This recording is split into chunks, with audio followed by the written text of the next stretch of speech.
प्रशस्ता इव स्मसि प्रशस्तिम् अम्ब नस्कृधि प्रशस्तिम् अम्ब नस्कृधि ॐ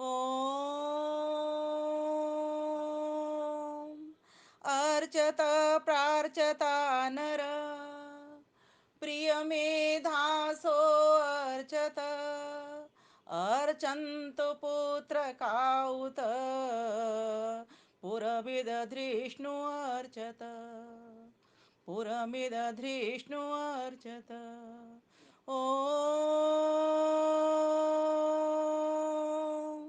नमस्ते अस्तु आयते नमो अस्तु परायते नमस्ते प्राणतिष्ठत आसीनायोत ते नमः आसीनायोत ते नमः।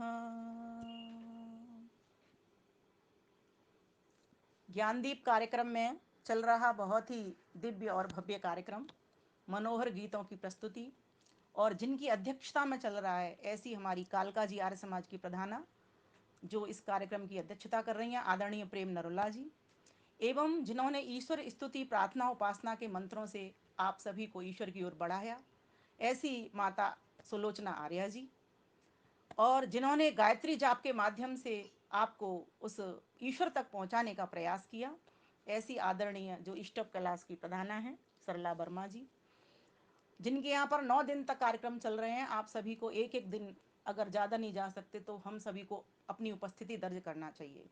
मैं भी प्रयास करती हूँ किसी एक दिन अवश्य उनके समाज में पहुँचूँगी। समय ही ऐसा होता है कि कहीं ना कहीं मुझे जाना पड़ रहा है, अभी भी मुझे दूसरी जगह भी जाना है, जैसा कि आदरणीय रचना जी ने बताया।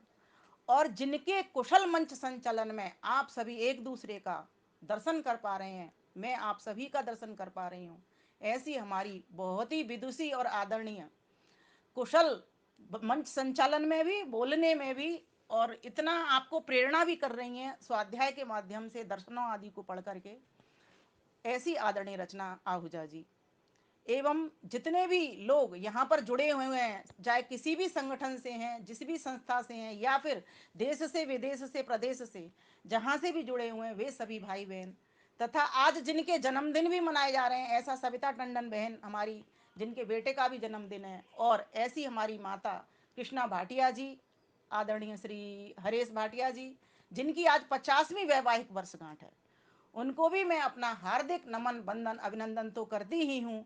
साथ ही साथ और भी जिनके साथ जिनके जन्म दिवस वैवाहिक वर्षगांठ निकल गई हैं या जिनकी अभी आगे अग्रिम आने वाली हैं, उन सबको भी मैं अपनी हार्दिक शुभकामनाएं बधाई प्रेषित करती हूँ। परमेश्वर हम सभी के जीवनों को इस तरह से स्वस्थ रहते हुए, निरोग रहते हुए, लंबी आयु वाला करते हुए और अपनी ओर जोड़ करके रखने वाला बने। बस यह आशीर्वाद आप सभी के लिए मैं मांग रही हूँ और अपने विषय की ओर आती हूँ। प्यारे भाइयों बहनों, बहुत ही सुंदर विषय है और बहुत ही सुंदर पर्व है और बहुत ही सुंदर शक्ति और भक्ति को अर्जित करने वाला उत्सव है। उत्सव, ऊपर की ओर उठाने वाला। सवन, यज्ञ, सवन कहते हैं यज्ञ को, उत कहते हैं उठने को। कहाँ? ऊपर की ओर उठने को। उद्यानम ते पुरुष नाव्यानम। ऐसा पर्व, कौन सा पर्व है वो? कहा जा रहा है नवरात्र।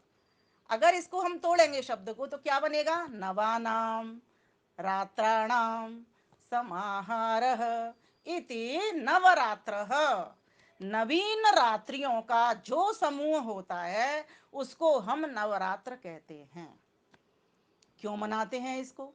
प्रश्न ये आएगा मन में। इसीलिए मनाते हैं, जैसा कि कुछ थीम तो हमारी आदरणीय बहन ने रख दी, अब कुछ बात मैं बताना चाहूंगी। इसलिए मनाते हैं इसको जिससे कि हमारे अंदर जो सोई हुई सुप्त शक्ति है वो जाग उठे और हम संकल्पों को, व्रतों को लेकर के आगे आने वाले दिनों को अपनों को स्वस्थ कर सकें और परायों को भी उस चीज का उपदेश कर सकें। जैसे अभी जो नवरात्रे प्रारंभ हो रहे हैं, कौन से हो रहे हैं? शारदीय नवरात्र, और विषय में भी ये लिखा गया है। अभी इससे पहले जो 6 मास पूर्व जो चैत्र मास में आते हैं वो वासंतिक नवरात्र आते हैं। वासंतिक इसलिए कहते हैं क्योंकि वसंत ऋतु में आ रहे हैं। शारदीय इसलिए कह रहे हैं क्योंकि शरद ऋतु प्रारंभ होने जा रही है। अब आपका प्रश्न मेरे पास ये हो सकता है कि ये जो चौमासे थे यहाँ भी तो हमने खूब भक्ति अर्जित की। मैं मानती हूँ भक्ति अर्जित की, लेकिन आपको पता होना चाहिए कि 6 मास के बाद का जो परिवर्तन होता है वो बहुत अधिक बड़ा परिवर्तन होता है। एक साथ 6 मास तक आप गर्मी में रहे, वर्षा में रहे, और उसके बाद आप सर्दी में प्रवेश करने जा रहे हो, तो जब ये परिवर्तन होगा कैसा होगा? संक्रामक रोगों को लाने वाला होगा। बहुत ध्यान से, धैर्य से समझने की बात है। जब संक्रामक रोग आएंगे तो व्यक्ति बीमार पड़ जाएगा। निरोग कैसे रहेगा? कैसे वो संकल्प लेगा? क्योंकि कहा जाता है कि जो व्यक्ति स्वस्थ होता है वही अपने निर्णयों को अच्छा ले पाता है। जो व्यक्ति एकाग्र होता है वही अपने निर्णयों को, आगे की योजनाओं को अच्छे से कर पाता है। जो व्यक्ति प्रसन्न मन होता है वही व्यक्ति अच्छे प्रकार से अपनी बुद्धि को चला पाता है, मन से शिव संकल्पों को, व्रतों को उठा पाता है। प्यारी माताओं बहनों, वास्तव में ये जो नवरात्र आते हैं ये हमको ये बताने के लिए आते हैं। और नवरात्र, नवरात्र क्यों, दसरात्र क्यों नहीं, इसको भी समझो थोड़ा सा। ये भी मन में आपके में प्रश्न उठेंगे अगर आप सही मायने में चिंतन करते हैं। नव का अर्थ होता है नौ, नौ की संख्या। लेकिन नव का अर्थ एक और भी तो होता है, क्या? नवीन। नवीन अर्थात नया। अब आपको नयापन लग रहा है कि नहीं लग रहा है? थोड़ी थोड़ी सी, आप जो पतली पतली चद्दर ओढ़ते थे आपने थोड़ी मोटी चद्दर कर ली अपनी, है ना, जो जिसको बोलते हैं ग्रामीण भाषा में खेस, और आप उसको कुछ और भी नाम दे सकते हो। वो हमने मोटा मोटा ओढ़ना प्रारंभ कर दिया। क्यों? क्योंकि कुछ चेंजेस लग रहे हैं। और इन दिनों आप देख रहे हो खूब खांसी है, जुकाम है, बुखार है, खूब वायरल फैला हुआ पड़ा हुआ है। क्यों? क्योंकि इतना बड़ा परिवर्तन हो रहा है। आप एक नई, आपके जो बात पित्त कफ है उसको सहन नहीं कर पा रहे हैं। आपके ब्रह्मांड के भीतर भी ये बात फैला हुआ है, पूरा ये पित्त फैला हुआ है, कफ फैला हुआ है।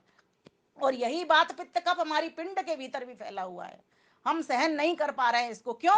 क्योंकि मौसम में सब कुछ परिवर्तन हो गया, तो हमारे परिवर्तन हमारे शरीर में भी हो गया। क्योंकि जिन 5 तत्वों से ब्रह्मांड बना उन्हीं 5 तत्वों से हमारी देह भी बनी। इसलिए वो परिवर्तन जो हुआ उसने हमारे शरीर के ऊपर अटैक किया, हमला किया। जब हमला किया तो हमारा क्या कर्तव्य बनता है कि हम अपने शरीर को वो भोजन दें। कौन सा भोजन दें? जो हमारे शरीर के वात को, पित्त को और कफ को ठीक करने वाला हो। इसीलिए मार्कंडेय ऋषि ने मार्कंडेय चिकित्सा पद्धति के भीतर दुर्गा कवच में और मार्कंडेय पुराण में ये बात लिखी। क्या बात लिखी? कि 9 देवियों की पूजा करो। अब वो 9 देवियां कौन सी हैं? हर बार व्हाट्सएप पे ये घूमता रहता है। कौन सी देवियां हैं? सभी को पता है कि वे 9 देवियां। देवियां कहते किसको हैं? जो आपके भीतर दिव्यता भरती है, जो आपको देती है, और जो नहीं देता वो लेता रहता है, उसको लेवता कह देते हैं, लेवी कह देते हैं। तो जो दे रही है हमको, तुलसी भी हमारे लिए देवी होती है ना। गौरी, जिसको गौरी नाम कहा गया, और गौरी का एक पूजन अष्टमी दिन जो पड़ता है नवरात्रों में उसको गौरी कहा जाता है। ब्राह्मी भी एक देवी होती है जिसको आप ब्रह्मा के रूप में भी प्रस्तुत करते हो। यूं तो सारे नाम ईश्वर के पहले होते हैं वेद के भीतर, उसके बाद में ऋषियों मुनियों के आते हैं, और उसके बाद में मनुष्य अपने बच्चों के नाम रखते हैं, जिससे हमको ईश्वर प्रतिक्षण औषधियों के रूप में भी ध्याता रहे, ध्यान में आता रहे। ये जितनी भी प्रतिमाएं मंदिरों में देखते हो आप, ये सब प्रतीकात्मक हैं। ये इसी बात को बता रही हैं कि आपका शरीर बीमार पड़ रहा है और आप इन औषधियों का इस्तेमाल करके ठीक हो जाओ। अगर आपकी बीमारी के कारण स्मृति लॉस हो रही है तो आप क्या करो? तो कहा आप ब्राह्मी बूटी पी लो ना, आपकी स्मृति आ जाएगी, मेधा शक्ति आपके भीतर आ जाएगी। तो ब्रह्मा ब्राह्मी का एक प्रतीकात्मक एक चित्र बना दिया और कह दिया कि इसकी उपासना करो। उपासना का मतलब क्या है? उसके पास हो जाओ। पास का मतलब क्या है? उस बूटी को खाना प्रारंभ कर दो तो तुम्हारी मेधा शक्ति बढ़ जाएगी। इसलिए आपने देखा होगा जो आयुर्वेद चाय होती है उसके भीतर, रचना बहन जी, ब्राह्मी बूटी का डाला जाता है उसमें, और उसको पिया जाता है। क्यों? क्योंकि मेधा बढ़े और हमारी क्या बढ़े? स्मृति भी बढ़े। ये दोनों शक्तियों के आधार पर हम निर्णय लेते हैं और किसी वस्तु को, किसी बात को संचित रख पाते हैं। जब स्मृति नहीं होगी संचित कैसे रखेंगे उसको? और पुरानी बातों को याद कैसे कर पाएंगे? जो आपके भीतर घटनाएं घट गई हैं उनसे सबक कैसे ले पाएंगे? इसीलिए ब्राह्मी बूटी को भी ब्रह्मचारिणी कह करके प्रस्तुत किया जाता है। और इसी प्रकार से आप ले लो शैलपुत्री। शैलपुत्री क्या है? शैल कहते हैं पर्वत को, पुत्री कहते हैं उसमें से पैदा होती है। पर्वतों पर क्या इन दिनों पैदा हो रहा है? हरड़ पैदा हो रही है खूब सारी। तो हरड़ भी हमारे लिए एक देवी का काम करती है, हमारे पेट को साफ रखती है। हमारे लिए जब पेट में मल रुक जाता है तो हम निर्मल नहीं होते, दुर्गंध आती है हमारे शरीर में, पेट में हमारा बिल्कुल एकदम कचरा पेटी की तरह हो जाता है। लेकिन जैसे ही पेट हमारा साफ होता है हम स्वस्थ हो जाते हैं।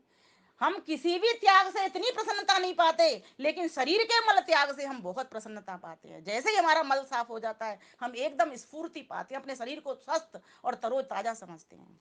ये है तो क्या हुआ, ब्रह्मचारिणी हो गई आपकी। पहली क्या थी, शैलपुत्री, दूसरी ब्रह्मचारिणी हो गई, तीसरी एक आती है चंद्रघंटा। उसको एक शब्द में औषधि के रूप में उसको चदनुसूर का है। और मंदिरों के भीतर प्रतिमा चंद्रघंटा की लगा रखी है। वो क्या है, वो शीतलता प्रदान करती है आपके भीतर, और आपको बताती है कि आपका जो कफ है बढ़ा हुआ है बहुत ज्यादा, इसके सेवन करने से आपका कफ शांत होगा और आपका वीर्य बढ़ेगा। पुरुषों का वीर्य बढ़ेगा, अर्थात ओज बढ़ेगा, तेज बढ़ेगा, और बात पित्त और कफ को तीनों को बैलेंस कर देती है वो।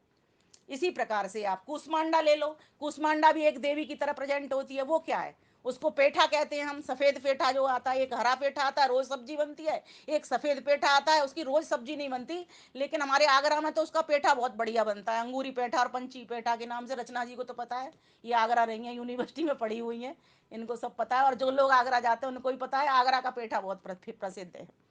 तो मेरा कहने का मतलब यहाँ पर ये है कि ये सभी चीजें हमारे शरीर को फिट करती हैं। ये पेठे में भी ये दम होती है, हमारे बात पित्त और कफ का नाशक होता है। एक आती है कात्यायनी देवी।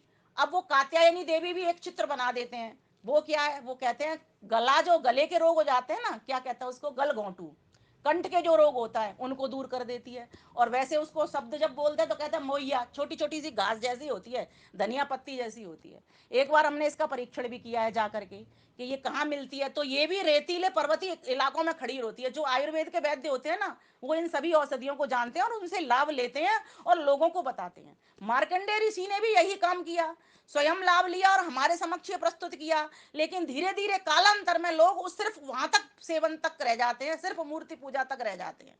मैं विरोध नहीं कर रही, लेकिन मैं बोध करा रही हूं आपको कि किसी भी चीज को जब देवी मान लेते हैं हम, दिव्यता से भरपूर मान लेते हैं, तो उसका सेवन करना चाहिए। उसका सेवन करना तो भूल जाते हैं, मात्र सिर्फ चित्र तक रह जाते हैं।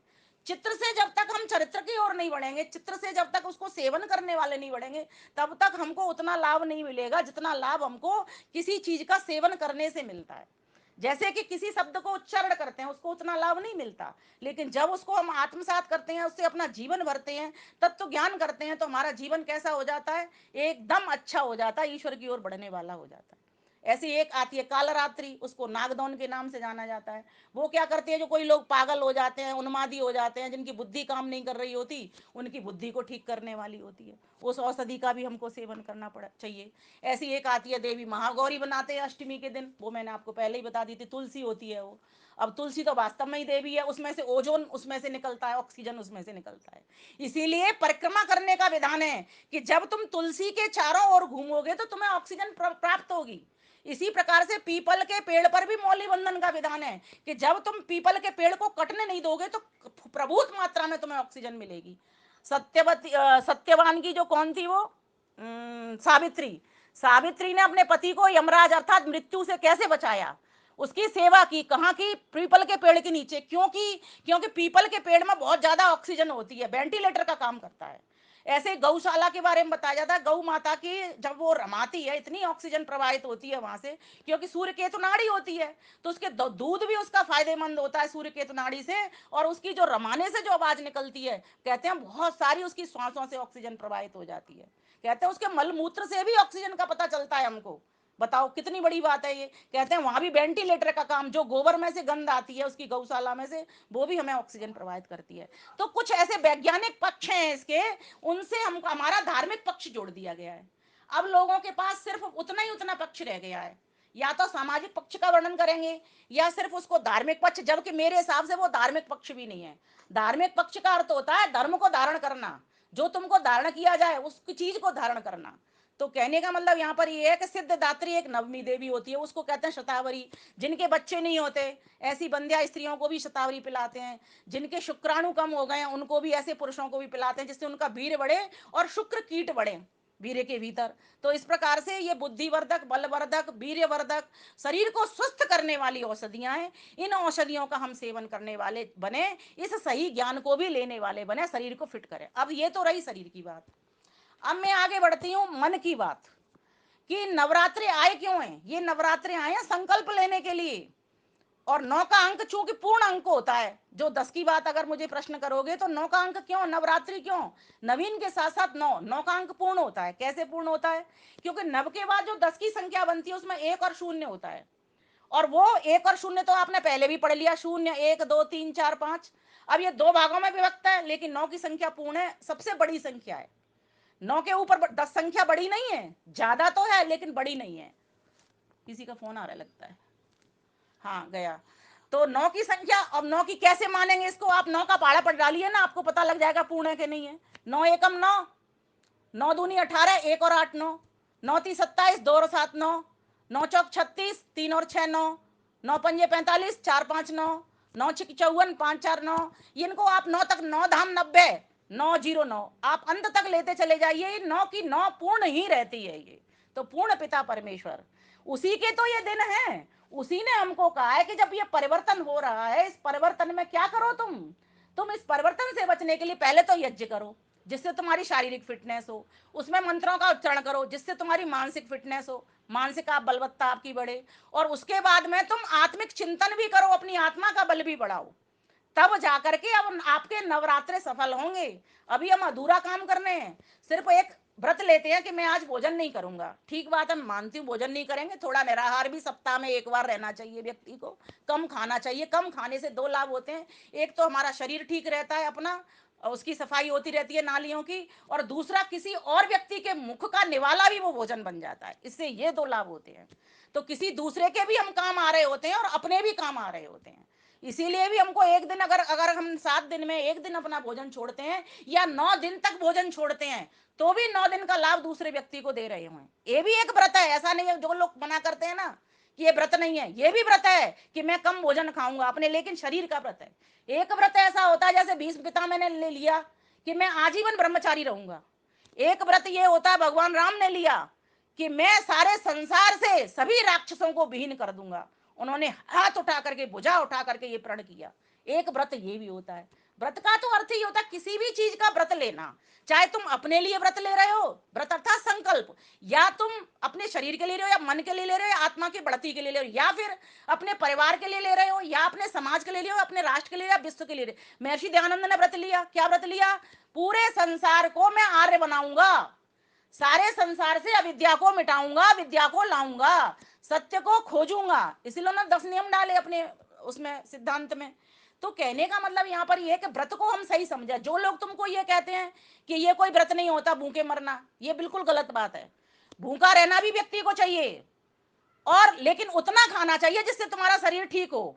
अब इन दिनों कूटू का अन्न आ रहा है, समा का अन्न आ रहा है। समा का अन्न, कूटू का अन्न तुम वैसे रोज नहीं खाते हो, लेकिन थोड़ा अन्न में परिवर्तन करो ना। रोज रोज गेहूं खाते हो, रोज रोज चना के, तो बाबा रामदेव क्या कहते हैं, अपने अन्न को, अपने तेलों को कई कई तरह का खाओ। 5 5 तरह के मिलेट्स, आजकल तो मोदी जी ने भी इस पर छापा लगा दिया।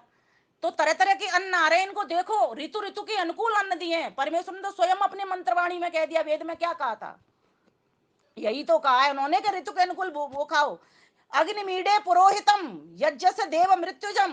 मृत्युजम के 2 अर्थ होते हैं, एक भौतिक अर्थ, एक आध्यात्मिक अर्थ। भौतिक अर्थ अगर हम लेंगे तो ऋतु ऋतु के अनुकूल खाओ, ऋतुमुख खाओ, मितमुख खाओ, हितमुख खाओ। ऋतुमुख अर्थात ऋतु देख के खाओ, मितमुख अर्थात मात्रा देख करके खाओ, और हितमुख अर्थात हितकर है कि नहीं आपके शरीर के लिए, ऐसा देख करके खाओ।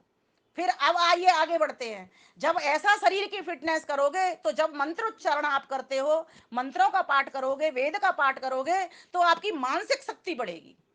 कैसे बढ़ेगी, क्योंकि मंत्रों के भीतर उनका अर्थ, संबंध और भाव तीनों तीनों निहित होते हैं। जैसे मैंने मंत्र बोला, अर्चता प्रार्चता नर, ये क्या है, हे मेरे प्यारे पुत्रों, प्रिय मेधासो अर्चता, हे शोभन कर्मों को करने वाले, हे उत्तम कर्मों को, यज्ञ कर्मों को, यज्ञो वही श्रेष्ठतम कर्मों को करने वाले मेरे प्यारे पुत्रों, मेरे पास आओ। और क्या करो, तुम मेरा यजन करो, मेरी स्तुति करो, मेरी प्रार्थना करो, मेरी उपासना करो। लेकिन कैसे होकर के कहा, कैसा समझ करके करो, तो कहा धृष्णु अर्चत, ऐसे समझना मुझसे, मैं किसी से दबने वाला नहीं हूं। धृष्णु का अर्थ होता है नहीं दबने वाला, अदब्ध, जिसको एक वेद मंत्र में कहा अदब्धो अदनासो, अर्थात अदब्ध, जो किसी से नहीं दब सकता, अर्थात जो सबसे बड़ा है, उसके तुल्य भी कोई नहीं है और उससे भी कोई बड़ा भी नहीं है। तो कहा कि ऐसे परमेश्वर की उपासना हम सब करें। ये आदेश किसने दिया, ये ईश्वर ने दिया। क्या कहा, पुरम, जो सारी आपकी मनोकामनाओं को पूर्ण करने वाला है। मैं तो सभी से एक बात कहना चाहती हूँ इन 9 दिनों के अवसर पर, अगर मेरी बात मानो तो 9 दिन को अगर आप सही प्रकार से साफल्य करना चाहते हो तो अपने शरीर के साथ साथ अपने मन को भी परमेश्वर की बूटी पिलाना प्रारंभ कर दो। परमेश्वर की बूटी क्या है? उस परमेश्वर का एक नाम ओम तस्य वाचक प्रणव। उसी परमेश्वर की ईश्वर स्तुति प्रार्थना उपासना करनी है। और कैसे करनी है? उसका लाभ जान करके। कैसे लाभ जानेंगे उसका? उसके नाम के भीतर ही नवधा भक्ति बैठी हुई है। कैसे बैठी हुई है? मैंने कई बार आपको इस प्रवचन में इस बात को बताया। नवदा भक्ति आपने बहुत सारी सुनी होंगी संतों की महंतों की, लेकिन ईश्वर ने कैसी नवदा भक्ति दी है? अकार उकार मकार। अकार में 3 नाम दिए, उकार में 3 नाम दिए, मकार में 3 नाम दिए। उन्हीं तीनों का स्मरण करो। कैसे कैसे नाम दिए? अकार में क्या क्या दिया? अकार में कहा विराट अग्नि और विश्व। उकार में क्या कहा? हिरण्य गर्भ वायु तेजस। मकार में क्या कहा? ईश्वर आदित्य और प्राज्य। एक दिन में एक नाम को सिद्ध करिए। माला पकड़िए या उंगलियां पकड़िए या घड़ी लगाइए, जैसे भी आप करते हो, जिस तरीके से आप कंफर्टेबल बैठते हो, एक मंत्र में एक नाम को सिद्ध करिए। जैसे मैंने आज ले लिया पूरे दिन भर, मेरा तो खैर आज तीसरा दिन है, तो मैं तो आ गई हूँ हिरण्य अग्नि अग्नि अग्नि विराट और विश्व पर आ गई हूं मैं। तो ये जो मेरा विश्व का है, आज मैं विश्व की माला मेरी चलेगी पूरे दिन। विश्व का अर्थ होता है कि जिसमें हम बसते हैं और जिसमें प्रभु बसता है। हम में प्रभु और प्रभु में हम, बस यही माला मेरी चलेगी उंगलियों के माध्यम से भी। अगर घड़ी नहीं है तो वैसे सबके पास मोबाइल है, घड़ी है, आप पकड़िए और विश्व, प्रभु मैं तुझ में हूं तू मुझ में है। प्रभु मैं तुझ में हूं तू मुझ में है। तुझ में पूरा सारा संसार पड़ा हुआ है, सारे संसार के प्राणियों में तू बैठा हुआ है। कहीं कोई तेरी दूरी नहीं है, कोई स्थान से दूरी नहीं है, कोई समय से दूरी नहीं है। प्रभु सब जगह पर तू ही विद्यमान है। तेरी ही शक्ति से मैं देख पा रहा हूं, तेरी शक्ति से मैं चल पा रहा हूं, तेरी शक्ति से मैं बोल पा रहा हूं। प्रभु सब जगह मुझे चारों ओर तू नजर आता है। इस प्रकार से परमेश्वर को आज के दिन जो तीसरा नंबर आ रहा है, आप नवदा भक्ति में से इस तीसरे पॉइंट पर विचार करिए। जितना जितना विचार करते जाओगे, जितने जितने गहराई में डूबते जाओगे, आपको एक आनंद की प्राप्ति होगी। फिर चौथा दिन जब आ जाए, पहले दिन क्या करना था? विराट का चिंतन, अग्नि का चिंतन कर लो। दूसरे दिन विराट का चिंतन कर लो। अग्नि का चिंतन कैसे करोगे? हे प्रभु आप प्रकाश स्वरूप हो, हे प्रभु आप ज्ञान स्वरूप हो, सारे संसार में सूरज चांद में आपका ही प्रकाश फैला हुआ है।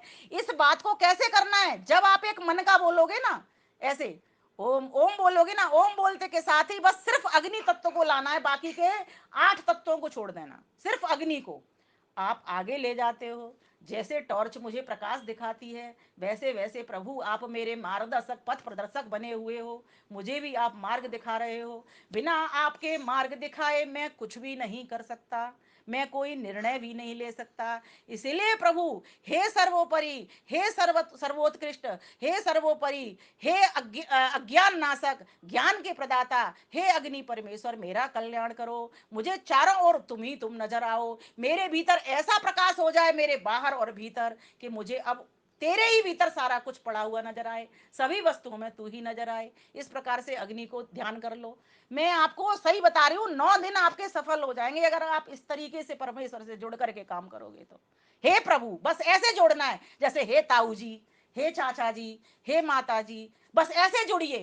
तुम मेरे, मैं तुम्हारा, मुझे तुमसे ये लाभ लेना है, क्योंकि तुम आप सर्वोपरि हो। मैं तो बहुत छोटा हूँ, छोटा सा प्राणी हूँ, तुम बहुत बड़े हो। बस ये लाभ कर करके, और हर एक मन के ऊपर एक एक मन का घुमाना है। कर का मन का डार के मन का फेर, इसका मतलब ही यही है। ये मतलब नहीं है कि तुम माला को छोड़ दो। लोगों का माला पे ध्यान चला जाता है, माला के मनबे के पे ध्यान चला जाता है कि मैंने 1 कर लिया, 2 कर लिए, 3 कर लिए, 4 कर लिए। इस पे ध्यान ना छोड़ करके आप मन से उस ईश्वर पे जुड़ जाइए। हे प्रभु आप ऐसे, लेकिन जुड़ेगा कौन? जिसका मन शुद्ध होगा। मन शुद्ध होगा कैसे? अधिविगात्राण शुद्धति मनः सत्येन शुद्धति। जब आप सत्यवादी बनोगे, सत्यमानी बनोगे, सत्य ज्ञानी बनोगे, जब तुम सत्य ही सोचोगे, सत्य ही बोलोगे, सत्य ही क्रिया व्यवहार में उतरोगे, तब जाकर के आपका ध्यान सिद्ध होगा। तब जाके आपकी, इसका मतलब आप ये कहोगे मुझे तो कि हम करें नहीं, अभी तुम्हारे भीतर बहुत झूठ है। बिल्कुल नहीं, आप करिए।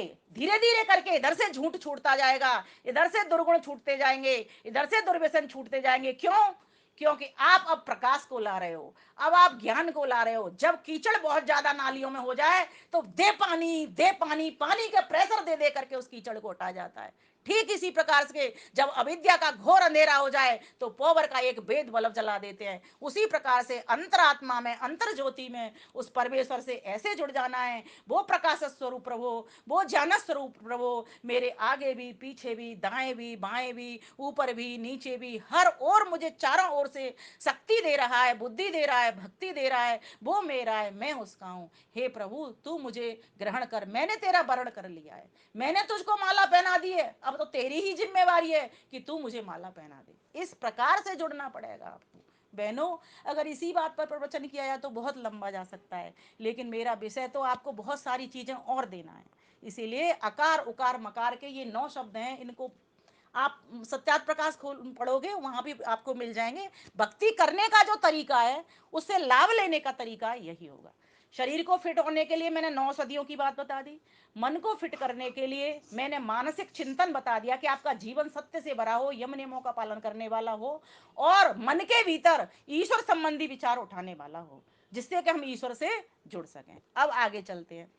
हम सोचें भगवान कैसा है। हम सोचें भगवान की जो गोदी है वो गायत्री माता की गोदी है। गायत्री माता की गोदी क्या करती है, क्या लाभ मिलता है गायत्री माता की गोदी से? तो कहा अम्बितमे नदी तमे देव तमे सरस्वती। परमेश्वर अम्बा है, और ये जो अम्बा शब्द है ना, उसी से ही अम्मा बन गया। और अम्ब कहते हैं किसको? लोरी को। जो वाणी से और पानी से, पानी कहते हैं हाथ को, जब वाणी से माँ उच्चारण करती है लोरी का, और पानी से ऐसे बालक को, शिशु को थपथपाती है, सो जा मेरे बेटे, सो जा मेरे बेटे। बस इसी प्रकार से परमेश्वर के बैग में, परमेश्वर की गोद में, परमेश्वर के आंचल में हम सुरक्षित बैठे हुए हैं। वो वाणी से हमको अपनी श्रुति का पाठ करवा रहा है, और पानी से हमको लोरी दे रहा है, थपकी दे रहा है, थपकी दे करके हमें आराम दे रहा है, सुख दे रहा है। अच्छा एक बात बताइए, कैसे पता चलता है वो परमेश्वर हमें सुख पहुंचा रहा है? देखो, जब सुख मिलेगा तो व्यक्ति कैसा होगा? प्रसन्न होगा। होते हैं कि नहीं? जब कहीं से सुख मिलता है तो, और निश्चिंत होगा, और निर्भय हो जाएगा, और एकाग्र हो जाएगा, और अपने आप को भूल जाएगा, अहम उसका रहेगा ही नहीं। क्यों?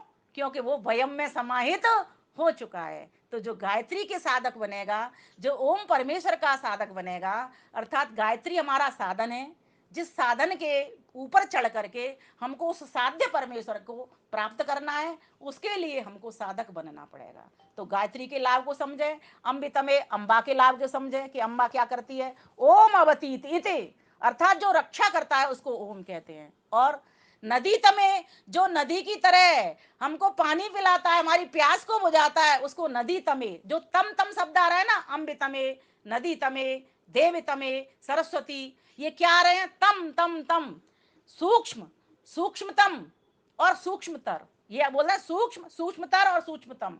अंतिम जो सीमा है, अंतिम जो गहराई है, अंतिम जो व्यापकता है, अंतिम जो गूढ़ता है, वो क्या है? वो तम है।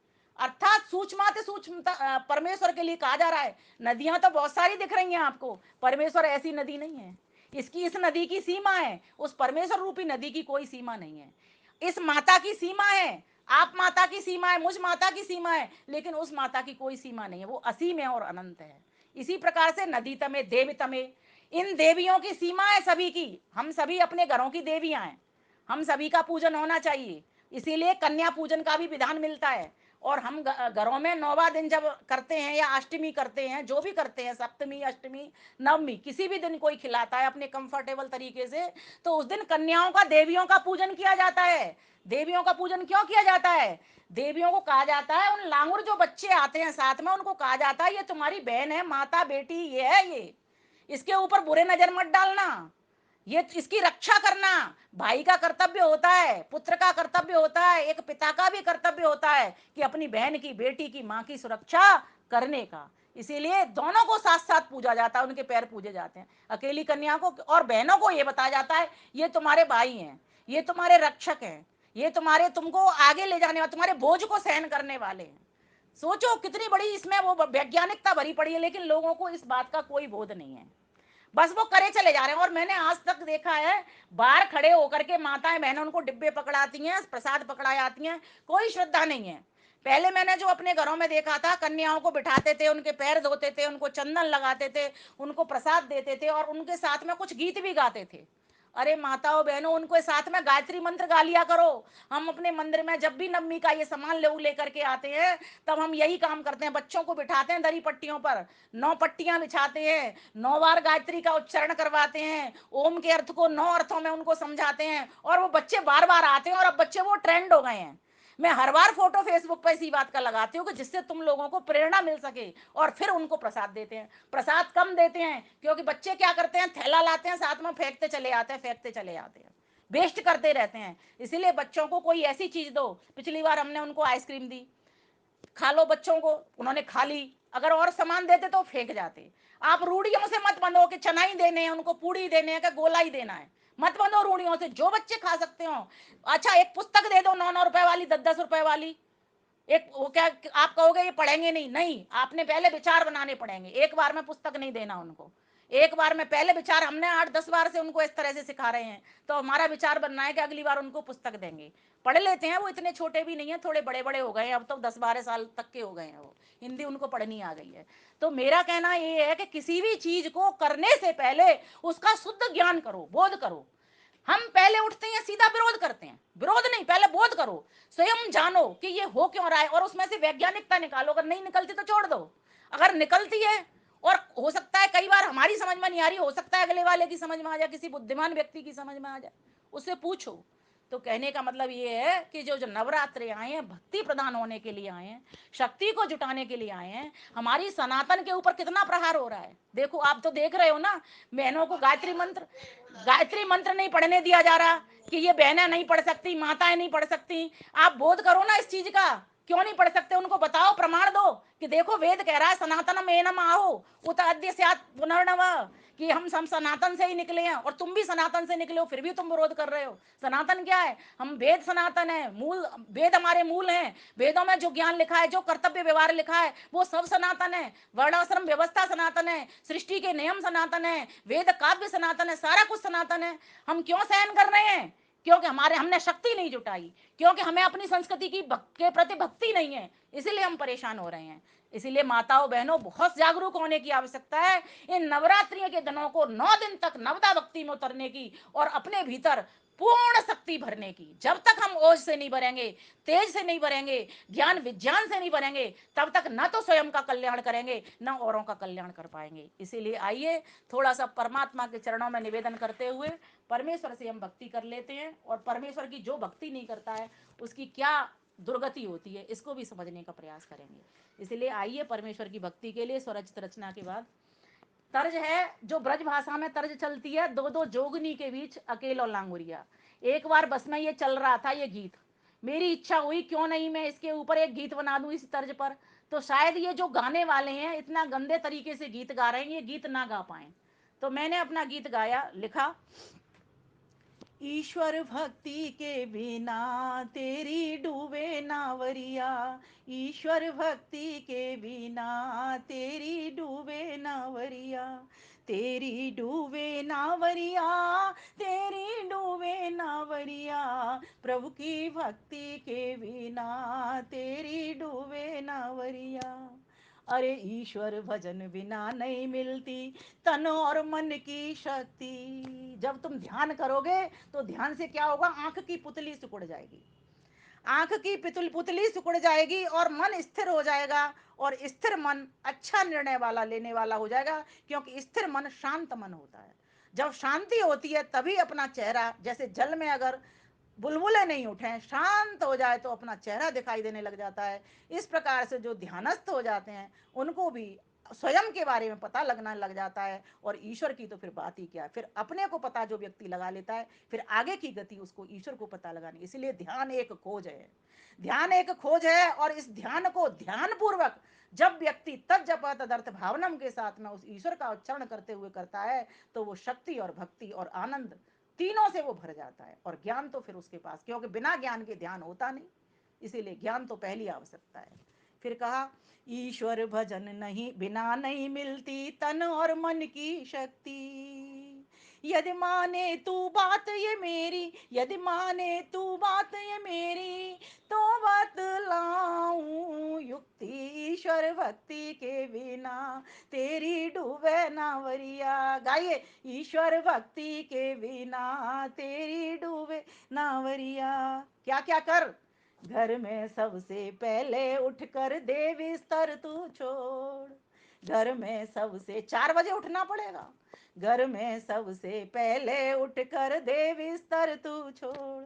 आंख मूद कर जोड़ के दोनों, आंख मूद कर जोड़ के दोनों ध्यान लगावे जोड़। प्रभु की भक्ति के बिना तेरी डूबे नावरिया। ईश्वर भक्ति के बिना तेरी डूबे नावरिया। तेरी डूबे नावरिया, तेरी डूबे नावरिया। प्रभु की भक्ति के बिना तेरी डूबे नावरिया। और आगे क्या कर, क्या क्या तुझे करना होगा जब भक्ति पैदा होगी तेरे भीतर। कर्म करे जा शुभ और हित कर जीवन ये अनमोल। कर्म करे जा शुभ और हित कर जीवन ये अनमोल।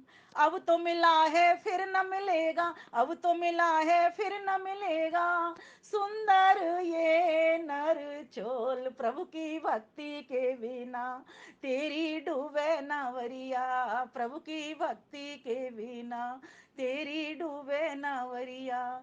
तेरी डूबे नावरिया, तेरी डूबे नावरिया। ईश्वर भक्ति के बिना तेरी डूबे नावरिया। और क्या कर, ऐसी बोली बोलते मुख ते जो परहित में हो। ऐसी वाणी बोल तू मुख ते जो परहित में हो। बन जाते हैं मीत सभी के, बन जाते हैं मीत सभी के, जुड़ जाते दिल दो। ईश्वर भक्ति के बिना तेरी डूबे नावरिया। प्रभु की भक्ति के बिना तेरी डूबे नावरिया। तेरी डूबे नावरिया, तेरी डूबे नावरिया। प्रभु की भक्ति के बिना तेरी डूबे नावरिया। और दुनिया में रे, महत्वपूर्ण बात है ये समझने की, दुनिया में रे दुनिया को से दुनिया में ना बहे। दुनिया में रे दुनिया को से दुनिया में ना बहे। यही है पूजा यही बंदगी, यही है पूजा यही बंदगी। ओम भजन भी ये प्रभु की भक्ति के बिना तेरी डूबे नावरिया। ईश्वर भक्ति के बिना तेरी डूबे नावरिया। तेरी डूबे नावरिया, तेरी डूबे नावरिया। प्रभु की भक्ति के बिना तेरी डूबे नावरिया। और क्या कर, तू तो स्वयं को प्रयोग करता मान और उसको करता मान, दाता मान, भंडारी मान। उसकी मान वस्तुएं सारी हल्की हो या भारी।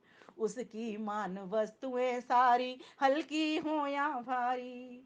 इदन्न मम को धार हृदय में, इदन्न मम को धार हृदय में, बजा तू कर दे तारी। ईश्वर भक्ति के बिना तेरी डूबे नावरिया। प्रभु की भक्ति के बिना तेरी डूबे नावरिया। होकर विमल बना मन दर्पण, क्योंकि बिना मन दर्पण बने हुए सारा कुछ उल्टा सीधा दिखेगा। शीशा जब छटक जाए ना तो सब कुछ हिला डोला दिखाई देता है। शीशे पर जब कर्टेन गिर जाए, पर्दा गिर जाए तो कुछ दिखाई नहीं देता।